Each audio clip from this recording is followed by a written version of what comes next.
How much did y'all pay for y'all's first house? $37,000 for it. Thousand? But that was in 1980. 80? How do you feel like, was that your first house? That's my, mine. I'm the mother-in-law. How much was your first house? My first house was $16,000. Bruh. How much did y'all pay for y'all's first house? I think it was. No, we're not going to do that. Okay. Your first house? No, we're not going to. We don't want to participate. Baby boomers and the price of their first home are shocking the internet. According to Bloomberg, nearly 40% of Americans born between 1946 and 64 have lived in the home they currently own for at least 20 years and is contributing to a lack of available properties. At a time when home prices, inflation, and the cost of living are reaching all-time highs, a user by the name of Dilo on TikTok is asking boomers a simple question. How much did you pay for your first house?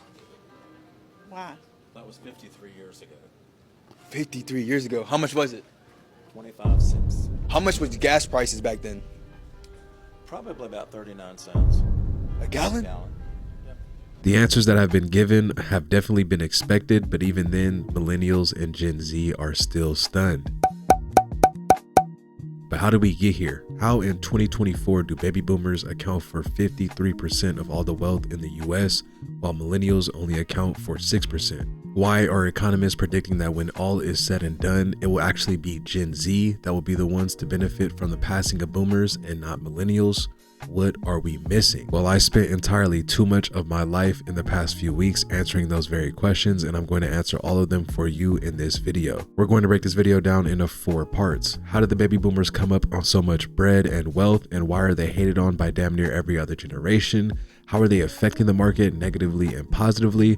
Who will benefit the most from boomers passing on / retiring? You won't want to miss that part. And of course, in the end, my prediction for what happens in the future. Let's get right into the video. Hey, I forgot to make a portion of the video where I told you to like, comment, and subscribe. So now I'm telling you to subscribe, like, and comment in reverse order. So subscribe. Baby boomers dominate the American housing market with approximately 19 trillion of real estate under their belt. But the secret to their wealth started decades ago. The real reason boomers got bread now are due to a ton of different economic scenarios throughout their childhood and early adulthood, but we can summarize it pretty quickly. Boomers benefited massively from the economic boom over the second half of the 20th century. Post-World War II saw huge economic growth and thus benefited the generation that was in their prime working years during that era the most, aka the boomers. They also benefited a ton from groundbreaking policies like the Social Security and GI Bill so troops could come home to high-paying jobs. But don't get it twisted though. The main reason, and I mean the main reason why we see boomers so up right now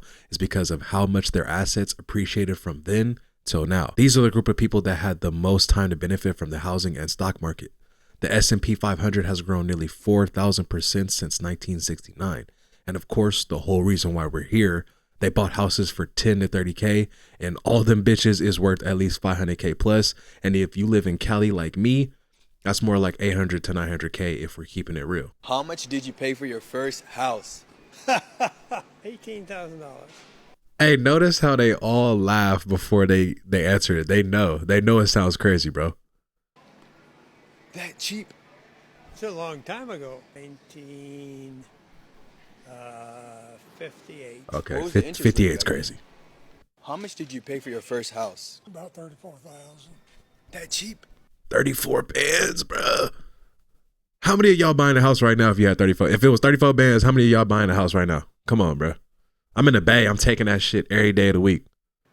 It was in 1977. How much did you make per year? Like your 77, my salary per mama year? was born. $5.25 was what he made an hour when we bought that house. $5.25 an hour. Yeah. That's how much you made? An hour. And I worked in the factory. Yeah.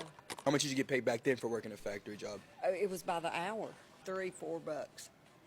It's really low. It was tough to make it. You know when I'm. She said she bought a house with the equivalent of an Amazon Prime job. She basically said, I was working for Amazon and I caught my house. Better pick them shifts up, boy. Get that OT in, man. It was tough. Y'all not working hard enough. You had to really budget your money, and it was just hard. What was like for inflation back then? Well, gas is high, wasn't Seems like it, yeah. Yeah. Hey, it's no attack on these people though. They at least they giving a free game. They're letting you know what happened. You know what I'm saying? They're not being hella spiteful. As we see in the beginning of this video, sometimes these boomers be they be feeling a little guilty. You feel me? How much did you pay for your first house? I'm not interested. About 100. Look, hey. Shout out to the ones that's doing the interview. I get it. Sometimes people don't want to conduct interviews, but you definitely feeling some of that boomer guilt for sure. What year? 1998. 2 years after I was born. How much was gas prices back then? 80 cents a gallon. That's No crazy, way. bro. Yeah. Serious? Yeah. What are you doing this for? Me? Yeah. Oh, this me. Is this me? I'm going to actually interviewing people. For what? Oh, I'm just asking how much you pay for your first house because I can't. For what reason? Oh, because I can't live that time. Y'all want to have anything? No, because you're not making sense, and I didn't come in here to be interviewed by somebody who's very vague on what they're doing. Yeah. What project is it? Oh, we're live right now, so it's my project. I think the world wants to know how much elderly people pay for their first house. Cause I can't. Hey, yo, I can't even, bro. This shit hella funny, bro. You could tell, bro, hella mad. Like, gang, what you trying to prove? What you mean we were trying to prove? We trying to prove we can't buy houses, man. I'm 20 years old. I can't buy a crib. That's what I'm trying to prove. You don't get it? How much did you pay for your first house? 25,000. What year? 25 racks, bro. 1979. Wow. That was a good deal. It was in New Jersey too. Yeah. In the city? In the city. No. New Jersey, New Yeah, Jersey. yeah. That's crazy. Yeah. But up north. Yeah. Wow. It was a great price. How much was like gas prices back then? 29 cents. A gallon? Yeah. We don't even get that benefit no more. They trying to push our ass into electric vehicles, bro. They want you to charge up. Right now down the street for a gallon of gas, $6. Cali. It's crazy, bro. It's crazy. Hey, shout out to this individual though. He's holding it down. Like, You know what I'm saying? He knows. He got blessed with this. Chill vibe. It's a different time frame, but you get what I'm saying. How much did you pay for your first house? $18,000 with 17 acres. What year? They all laugh at the beginning. 1989. 89. When I was a kid, cars were thousands of dollars. A brand new car, like, I don't know, $5,000. I remember seeing ads. Houses were probably, what, 10, 20,000 when I was a kid. A dollar used to actually be worth something. But what happened? You know what happened in 1913? Federal Reserve. Look at a dollar bill. Federal Reserve note. Okay? Who's the Federal Reserve? This is their money. Right? Who are they? Are they feds? Are they part of the government? Are they a private organization? Are they run by banksters out of Europe? Look back in 1913. See what happened. I'm gonna look into it. We got to save. Look at the money. Look up Federal Reserve. It's on your dollar bill. What does it mean? Who is it? Who started it? Are they us? Are they? Oh, D-Lo, he was kicking free game, man. Why D-Lo walking away like, hey, gang, I ain't trying to get in all the ditty details. Hey, but bro, speaking facts though. You feel me? How much did you pay for your first house? $3,500. 35, bro. There's, 100. Yeah. bro, how is this real? Like, I'm starting to think this shit is a fake video. Yeah. What year? 1966. Bro, that's 10 years before my mama was born, bro. That's crazy. So that's true. That's 10 years before my mama was born. How much did you pay for your first house? 6,000 or 7,000. What year was this? 50 some years ago. How much? Bro, I love how they all laughing before, bro. They know this shit is crazy. They're like, yeah, I got in when it was sweet, boy. That's why I'm shopping for rugs at Target, because I got it like that. How much did you pay for your first house? Not as much as it is now. 19,000? Oh, she's sweet. Yes. What year was this? That was back in 70. Back in the 70s. Hey, if you're a millennial or Gen Z, you got to apologize for not buying a house when your daddy ain't even busting nut yet. Like, you wasn't even out the womb yet. Shout out to this user, Michael. 155K in today's money. We're doomed. She paid 13 blueberries for it. The laugh, like, got him. I'm telling you, they all laughing. They all laughing. They know what's going on, which in a way I respect. Like they know, like, but they can't help it. They got in what they could, the same way we would get in if we could. How much did you pay for your first house? $33,000. Real nigga, answer right away. 1976. That's a year How much before did my you pay mama for was your born, first man. House? This shit How crazy. much did you pay for your first house? $19,500. What year? 1970. How much did you pay for your first house? How much did you pay for your first house? $15,000. Of course, that was 30-some years ago. How much was a brand new car? $3,000. Oh. How much did you pay? All right. You get the point. I can't take no more. You could be rich like boomers if you just didn't buy that $6 cup of coffee every morning. Yep. $30 a week is keeping you poor and from buying a home. Look, I'm gonna keep it a stack with y'all. In a way, the American dream is damn near dead. The days of a single income being enough to support you, your partner, and your 2 kids are damn near done. Especially if you want to own a house. Take where I'm from, for example. California. But not just any part of California. No. I couldn't have it easy. I'm from the Bay Area, the home of the homeless and the land of the delusional first-time home buyers club, where we think a 3-bed, 2-bath house for just under $1 million is actually a pretty good deal. And we cannot forget about those townhomes in the nicer areas going for a soft little $1.2 million. But we aren't the only ones feeling this pushback in the housing market. Pretty much everywhere in the United States is undergoing an uptick in housing prices. A lot of people have left California and moved to other states for the hope of owning a home since they can't do it in their home state of Cali. For example, they read a few articles and see a couple of videos talking about the price of living in Texas that is so much cheaper than Cali. So of course they do a quick search on Zillow and oh my God, Zillow says the average home price in Texas is just a tick under $300K. That's much lower than the $1 million townhome that they had their eyes on in Cali. So what do? They plan a flight to fly out to Austin, Texas and take a look at a couple of homes because Joe Rogan said it's way better than LA. All for them to pull up and notice that even the housing market out there is chalked with a whopping $500K as the actual home price for Austin. They soon realized that damn near anywhere in Texas worth living is $500K plus for a decent home. Yeah. Much better than a $900K that was in Cali, but still with a monthly mortgage of $3,715, that's not something that's considered light. Honestly, a user by the name of Freddie Smith explains the gap from boomer generation till now much better than I can. 1980, 1990, and 2000 because this is when the boomers were in their 30s depending on when they were born compared to us millennials today. Housing prices, $48K, $76K, $105,000. Interest rates, 13.7, 10%, 8%. Principal and interest on those with a 20% down payment, $446, $534, $616. Average rent, $243, $447, and $602. Median household income, $21,000, $30,000, $42,000. Why am I sharing all this? Because collectively, no matter when you were born, boomers, whether you were born in the 40s, 50s, or 60s, you were spending on average about 18% of your income on rent and or housing. Just 18%. And I will say in the 1980s, the older boomers in 1980, with those high interest rates, you were spending about 25% of your income, so you felt a little pressure. But if you didn't want to buy a home, you could rent for just 14% of your income. Now let's fast forward to today. The millennials in their 30s, 2023, the average home's $436, the average rent is $2,000, interest rates are 7.5%, a median household is $81,000. So to own a house, which you couldn't even qualify for this house, by the way, but it'd be 36% of a family's income. And if they were forced to rent, it's 29%. See, that's the part that's heartbreaking when you hear all that and then at the end, he says you wouldn't even be able to qualify for a house like this, but if you could, it's fucking X amount or 30, 40% of your income. It's like, bro, it's crazy. It's shit. It doesn't feel good. You know what I'm saying? When you hear shit like that. Shout out to the people in the comments. Median households back then had 1 worker. Today's household income has 2 workers. The boomers don't want stats. They'll see this and still not get it.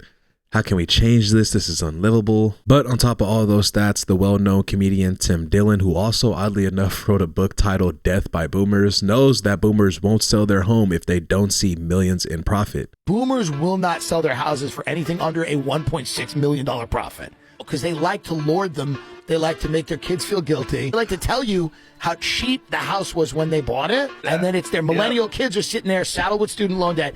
And the boomers it's their last fuck you before they leave the planet. Yeah. Some boomers, which is hilarious, they're actually retiring to bigger houses. They're sizing up. It's sick. It's like insane. Now the boomers are going, this is the only thing we have that makes us truly valuable in society, is that we own this like a McMansion. McMansion defines you, and your car that you drive up to the That's right. McMansion in, all that defines you. And Where are you vacationing? That's right. Where are you going? That's right. They are going to hold them over everybody's houses until they are found dead in them. They will not leave those houses until... Apologies for the somewhat annoying TikTok edits that people would be putting together, but let's take a look at these comments. They act like they are geniuses because they existed in the greatest transfer of wealth in human history. My problem is when they pretend it's easier for our generation because interest rates are lower and they get paid less. I love when people in their own house tell me getting a house is possible. Laugh my ass off. It's not. I wish I tried to convince my mom to not sell so she could pass it on to us. Otherwise, we would never own a home. But that's a great point by that user right there. You better hope that if your parents own a home, that they're going to hold on to that house and then pass it down to you, because I know for a lot of people in my life, that is the only way that they even have a chance of owning a home one day, is to get it passed down to them, because the prices are absolutely crazy, bro. Like it or not, they're insane. But I love that point that Tim Dillon was making. He's right. Real estate has turned from an American dream, buying a home and raising your family in it while living in the most free country in the world, to a tool used for profit hunting and net worth building. This Redfin article right here states that 26% of our country's most affordable homes have been bought up by investors, an absolute crime and a video for another day. The problem is housing should have never been made into a commodity. They're a basic necessity to living. To live, you need somewhere to live. Simple concept, but boomer greed and investor funding has caused the American housing market to miss this mark. It's important to note here that 40% of baby boomers are still in their same home for at least 20 years, while another 16% have been in their property for at least 10 to 19 years. Usually in prior generations, we've seen older generations downsize into smaller properties, and thus that would create more inventory for first-time home buyers and younger families. But lately, boomers have decided to age in place and are leading the force for the lack of available properties. Look, as sad as it is, no one can live forever. No matter how much real estate boomers have, eventually they pass on and pass down their properties to children, family members, heirs, whatever they have in place at the time of their passing. The demographic trend, dubbed the silver tsunami, is where 10,000 people a day are going to turn 65 years old, and on top of it, by 2030, every boomer will be at least 65. By 2040, the population of 80-year-olds will have doubled, and that's according to the Census Bureau. So rightfully so, some economists have predicted millions of homes stay at the market as boomers pass on, shack up into retirement homes, or move in with their kids. Thus, we get what we call a silver tsunami. But the issue is 2040 is still 16 years from now, well past the suitable first-time home owner buying phase for millennials. I just realized that I probably should have said this in the beginning, but for reference, millennials are that gen that was born between 1981 and 1996, so aka they're roughly between 27 and 42 years of age as the recording of this video. They may benefit a little bit, but they'll be well past their ideal first-time home buyer age. And even if they do get that home, they'll be saddled with necessary repairs to their boomers' aging houses. A quick story about this and how I know it to be true is because I have a very good friend that purchased a home here in the Bay Area a few years ago. He purchased the house while the interest rates were still low due to COVID and was hit with a whopping $150K bill for renovations and updating the home he purchased to where it should have been when he got it. Guess who lived in the home prior to him? You got it right, a boomer. That unfortunately passed away in the home, but you get the point. No renovations done, no upkeep, no new paint, none of the general shit you think a homeowner that has lived in a place for 20 years should be doing to their home. And yep, the house was still $100K plus. So with that, Gen Z, who are currently in that 12 to 26 age bracket, will benefit the most from the silver tsunami. They will be in their prime home buying years when all of these houses finally free up and hit the market. I mean, they might be 700K plus, but at least there will be more on the market. Millennials, sorry you were born when you were, and you couldn't take out that loan for a house in 1996 when you were 4 years old. Ah, yes, the silver tsunami, the new candlelight of hope, if you will, for affordability in the housing market. But how the tides have changed and what experts think the silver tsunami is going to be. You see, comments like these are left in all my posts. The boomers are just going to sell and it's going to flood the market in inventory. They're all going to go into assisted living. But this generation is looking to downsize and stay active for longer. And by downsizing, they're targeting starter homes. You know, the same homes that the hedge funds are buying, the same homes that Gen Z and millennials are trying to scrape money together to afford. So now not only are you dealing with higher interest rates, higher home values, but you're also competing with boomers that have $18 trillion worth of the current real estate equity, meaning they're going to come in with all cash or the best financing terms you can find, and hedge funds that have all cash. All fighting over that starter home, the 3-bedroom, 2-bath with the 2-car garage. If you're in Florida, you know exactly what house I'm talking about. It's that ranch-style home on the 1/4-acre lot. Maybe. See, that's the problem as well. Even if they somehow scraped up 100, 200,000 for a down payment, again, I'm talking about, you know, more of affluent cities like the Bay, Florida, Chicago, New York. I'm sure y'all in the comments right now, like, yeah, that's still not enough, but you get what I'm saying. Like, you scrape up $100,000 for a house to put on a down payment. You're going up against these people that have high net worths with cash that can make cash offers. So they're not worried about, you know what I'm saying, trying to get an FHA loan. Whoever's selling the home is going to want cash up front. So if you could do cash, then it's good. Come on, tap in. And even if they can't, they're still getting better deals than you because their credit is more established. And we're really in last place, bro. We're really in last place in all factors. It's not just finding a house and then buying a motherfucker. Even if you was to get in position to place yourself to buy a house, you're still going through hella factors. That's what I'm trying to say. The boomers are just going to sell, and it's going to flood the market in inventory, and they're all going to go in. The boomers are not as old as people think, and the generations below are larger. Matt's analysis is spot on, but here's some other things to think about. If you think the cost of daycare is expensive, wait till you see the cost of assisted living. So the boomers are going to sell their houses for top dollar. So if you can't afford them now, then think about who is going to afford them. Because again, there are more buyers than there will be boomers passing on. Many boomers have children who they may want to have an inheritance for. Those houses will never enter the market. So a lot of these houses are going to become investment properties for their children or for large corporations to own. We aren't going to die our way out of inventory problems. As selfish as they've been known to be, they're going to pass down things to their family members, to their kids, whatever the case may be. And then those kids are either going to try to flip for a very high profit because they need the money, or maybe, I don't know, they don't want to deal with the house. They don't want to make the necessary repairs, whatever the case may be. Some will move in and take the home over full time. Those houses will never hit the market. And the ones that do are going to be taxed out of our fucking mind because the millennials and Gen Z that inherit it are going to try to make some bread on it. You feel me? Because they were never able to do so beforehand.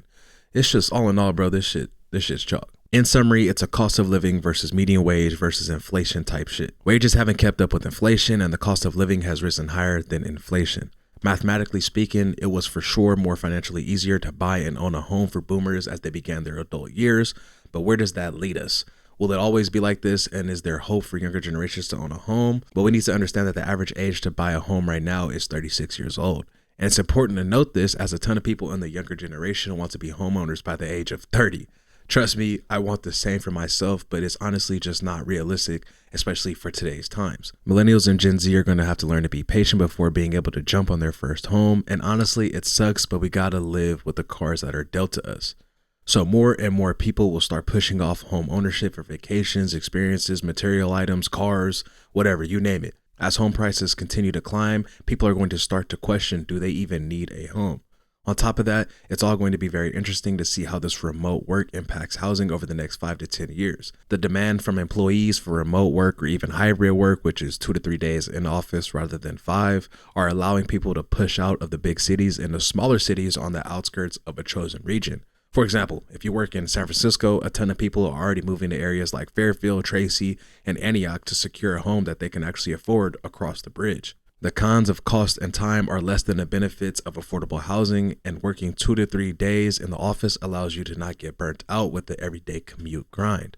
I also expect younger buyers to not necessarily try and time the housing market for the perfect buy. For the most part, people in my life, the homeowners that I do know, they just buy when they could. Rather than trying to time the market for the perfect opportunity or price or interest rate, they find something they like, make an offer, and if they're accepted, then they normally just buy. If our generation wants a house, then they're not going to let that process get dragged out if their financial situation allows them to. As long as the demand is higher than the supply, this housing market won't crash, unfortunately for prospect buyers, and fortunately for the individuals that were able to secure something in this market. But let me know what you guys think and provide your own commentary in the comments. Do you want to own a home one day? Are you tired of boomers hoarding houses?